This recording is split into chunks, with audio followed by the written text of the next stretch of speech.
આજે એક સારું એવું કામ એવું કર્યું છે કે કોન્ટ્રાક્ટ કર્મીઓને કાયમી કરો અથવા તો કોન્ટ્રાક્ટ સિસ્ટમ રદ કરવા માટેની દરેક સરકારી એનએચસી પીએચસી જેટલી પણ હોસ્પિટલો છે જે પણ ચાલે છે એમાં કોન્ટ્રાક્ટ સિસ્ટમ રદ કરવા માટેની આરોગ્ય વિભાગને તાકીદ જે કરવાની હતી એ કરવામાં આવી છે. બરાબર. હવે એ બેઝ ઉપર હું કોર્ટ કાર્યવાહી કરીશ અને જેટલા પણ કર્મચારીઓ હોસ્પિટલમાં કામ કરે છે, જે સરકારી ગ્રાન્ટેબલ છે, કોર્પોરેશનની છે, એનએચસી પીએચસી સિવિલ હોસ્પિટલ કે જેટલી પણ આરોગ્યના વિષયક જે સેવાઓ છે, સામૂહિક આરોગ્ય કેન્દ્ર હોય કે કંઈ પણ હોય, બરાબર છે, નાની એવી ડિસ્પેન્સરી બી સરકારી હશે ને તો એનો કર્મચારી જે કોન્ટ્રાક્ટ પર છે એને પગાર ઓછો મળે છે, બીજા બધા લાભ મળતા નથી. તો એના માટે આપણે ઝુંબેશ ચાલુ કરી છે. આમ આદમી પાર્ટી હોસ્પિટલ કેર કમિટી તરફથી હું અધ્યક્ષસ્થાનેથી જાહેરાત કરી ચૂકેલો છું. હવે ફરીથી હું આજે બધાને કહેવા માગું છું કે આજે આરોગ્ય મંત્રીશ્રી, પછી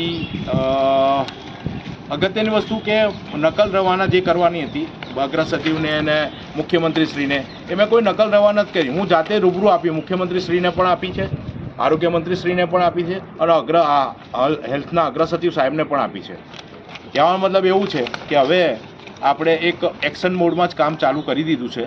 બરાબર છે. એટલે જેટલા પણ કર્મચારીઓ હોય, સિવિલના હોય, એનએચસીના હોય, પીએચસીના હોય, કોર્પોરેશન સંચાલિત હોસ્પિટલના હોય, બરાબર, કોઈ પણ હોસ્પિટલ કર્મચારીઓ કે જ્યાં ટૂંકમાં સરકારી ગ્રાન્ટ અવેલેબલ થતી હોય, જ્યાં મળતી હોય, કોન્ટ્રાક્ટમાં કામ કરતા હોય, એ બધા જને મારી નમ્ર વિનંતી કે તમે જોડાઓ. હું સુપ્રીમ કોર્ટ સુધી લડવાની અમારી તૈયારી છે. વકીલની ફીસ બાબતે તમે તમારી રીતે વાત કરી શકો છો. વકીલની ફી તમારે આપવાની છે, પણ ન્યાય માટે હું તમારો સહકાર આપવા માટે તૈયાર છું. સહકાર આપીશ હંમેશા.